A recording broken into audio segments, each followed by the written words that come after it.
मवेशी मंडी या जानवरों के फार्म में लंबे तड़ंगे बैल और गोल मटोल खूबसूरत बच्चियां खरीदार को अपनी जानिब राग़िब करते हैं।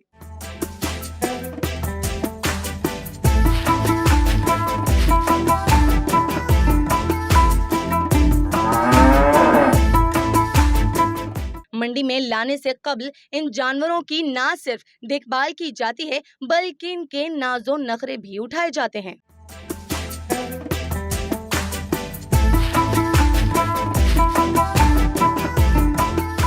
कुर्बानी के इन पालतू जानवरों को 24 घंटों में 2 मर्तबा सुबह और शाम को चारा दिया जाता है। कैटल फार्म की इस्तिलाह में इसे वंडा कहते हैं। इस वंडा में गंदुम का भूसा, ताज़ा घास यानी कुत्र, दलिया, चने की हट्टी, सरसों की खली और चोकर को मिक्स किया जाता है। जानवरों का वजन बढ़ाना हो तो वेट भी इसमें शामिल कर दिया जाता है। देखें, हम लोग खूबसूरती के लिए जानवर की अपना दलिया, गंदुम जिसका आटा बनता है, इसके अलावा वेट गिरू डालते हैं और खली डालते हैं, सरसों खली जिसमें तेल होता है, आमतौर पे लोग इस्तेमाल करते हैं। इसके अलावा हम लोग याकूब मुस्तफ़ा अट्टी आती है जिसको मिक्स होता है, मिक्सचर ना, उसमें दाल वगैरह होती है।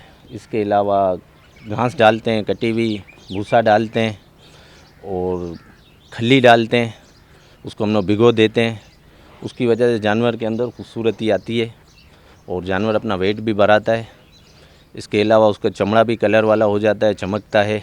इसकी मिकदार इस अंदाजे से रखी जाती है कि एक वक्त में एक जानवर को तकरीबन 8 से 10 किलो का वंडा मिले। जानवरों को चारा डालने के लिए सीमेंट की एक खास अंदाज में चौड़ी नाली बनाई जाती है जिसे फार्मिंग की इस्तिलाह में खुर कहते हैं। ये लकड़ी और लोहे की चादर की भी बनाई जा सकती है। चारा खत्म करने के बाद हर जानवर को पानी के हौज पर ले जाया जाता है ताकि वो अपनी प्यास बुझा सके। अपनी प्यास बुझने पर जानवर पानी से मुंह हटा ले तो उसे दोबारा खूंट से बांध दिया जाता है।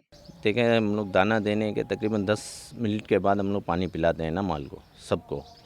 आप उसको इतने ही देर के बाद पानी पिलाएं, फिर खड़ा कर दें, फिर पूरा दिन हम लोग पानी तकरीबन दिन में फिर बीच में 2, 4, 8 घंटे के बाद ही पानी पिलाते हैं ना। खाने के बाद 10 मिनट के बाद हम लोग पानी देते हैं। अमूमन बकरा ईद में जो लोग कुर्बानी के जानवर खरीद कर ले जाते हैं तो उसके सामने ढेरों घास और भूसा रख दिया जाता है जिसको खाने के बाद जानवर बीमार भी पड़ सकते हैं। लेकिन लोग कुर्बानी के लिए लेके आते हैं तो फिर वो मुस्तकिल उनको खिलाते ही रहते हैं, उससे फिर नुकसान होता है, जानवर बीमार पड़ जाता है। टाइम टू टाइम दें दाना। अगर आप मुस्तकिल उनको खिलाते रहेंगे उससे फिर बहुत नुकसान होते हैं ना जानवर को। जानवरों को खुराक तरतीब से दें तो वो और भी खूबसूरत और सेहतमंद दिखाई देते हैं।